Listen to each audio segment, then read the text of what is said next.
তামিম ইমনরা যেন Hayden Gilchrist, অস্ট্রেলিয়ার ব্যাটারদ্বয়ই যেন আফগানিস্তানের বিপক্ষে ব্যাটিং করছিলেন। তবে বাকি ব্যাটারদের মনে হচ্ছিল কেনিয়ার কোনো ব্যাটার। কি ব্যাটিং ডিসপ্লে তারা প্রদর্শন করলেন। বলছিলাম তামিম এবং ইমনের কথা, তারাই বা এশিয়া কাপে এমন ব্যাটিংটা কোথায় লুকিয়ে রেখেছিলেন। এশিয়া কাপের গোটা আসর জুড়ে এই দুই ওপেনারের কাছ থেকে বাংলাদেশ দল, বাংলাদেশি ভক্তরা দারুণ কিছু প্রত্যাশা করেছিল, তবে সেই প্রত্যাশা মেটাতে ব্যর্থ হয়েছেন তারা। পারভেজ ইমনের কথা যদি বলি, 4 ম্যাচে এশিয়া কাপে তিনি মোটে রান করেছিলেন 40 রান, মাত্র 10 গড়ে ব্যাটিং করেছিলেন সেই ইমন আজকের ম্যাচে রান করেছেন 50 রান।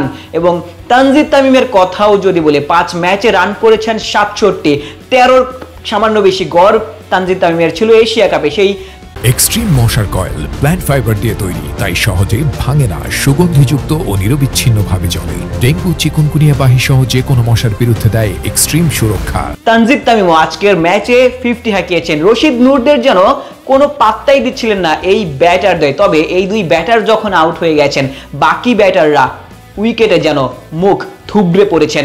ওই এশিয়া কাপের ব্যাটিং ডিসপ্লেটাই আরও একবার দেখাচ্ছিল বাংলাদেশের মিডল অর্ডার ব্যাটাররা। কি ব্যাটিংটাই তারা করলেন, সহজ একটা ম্যাচকে কঠিন করে তুলেছেন ওই মিডল অর্ডার ব্যাটার। 109 রানের ওপেনিং জুটি এবং এরপর 8 রানের মধ্যেই 5টা উইকেট হারিয়েছিল টাইগার ব্যাটাররা। এবং এই দুই ওপেনার যখন আসলে মাঠে নেমেছেন, তখন মনে হচ্ছিল ওই সত্যিকার অর্থেই ওই হেইডেন এবং গিলক্রিস্ট যেন ব্যাটিং করছিলেন। এই দুই ওপেনার এশিয়া কাপের আগেও দুর্দান্ত ছন্দে ছিলেন। এশিয়া কাপের আগে 6-এর দিক থেকেও তানজিদ তামিম গোটা বিশ্বের অনেককেই ছাড়িয়ে গিয়েছেন। তানজিদ তামিম দুর্দান্ত ছন্দে ছিলেন। এশিয়া কাপে মাত্র একটা 50 হাঁকিয়েছিলেন এই আফগানিস্তানের বিপক্ষেই, এবং শেষ ম্যাচে পাকিস্তানের বিপক্ষে দল থেকেই বাদ পড়েছিলেন। পারভেজ ইমনও 2 ম্যাচে একাদশী সুযোগ পাননি। কেমন ব্যাটিং ডিসপ্লেটা আসলে এশিয়া কাপে তারা প্রদর্শন করেছেন, প্রশ্ন কিন্তু আপনি চাইলে করতেই পারেন। এই দুই ব্যাটার কি বড় মঞ্চে নিজেদের নার্ভটা ধরে রাখতে পারেন না? বড় মঞ্চে কি তানজিদ তামিম কখনোই রান করবেন না? ইতিমধ্যেই 3টার বেশি আসলে ওই গ্লোবাল টুর্নামেন্ট তিনি খেলে ফেলেছেন। 2023 বিশ্বকাপে তামিম ইকবালকে রিপ্লেস করেছিলেন তানজিদ তামিম, সেখানটাতে তিনি ব্যর্থ হয়েছিলেন।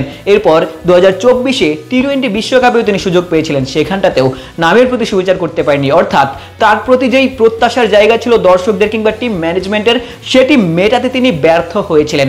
আরও একবার এশিয়া কাপের মঞ্চেও তিনি ব্যর্থ হয়েছেন। তবে সামনের দিনগুলোতে হয়তো এই দুই ব্যাটার ভালো ব্যাটিং করবেন এবং বড় মঞ্চেও পারফর্ম করবেন, এমন প্রত্যাশা টাইগার ভক্তরা করতেই পারেন।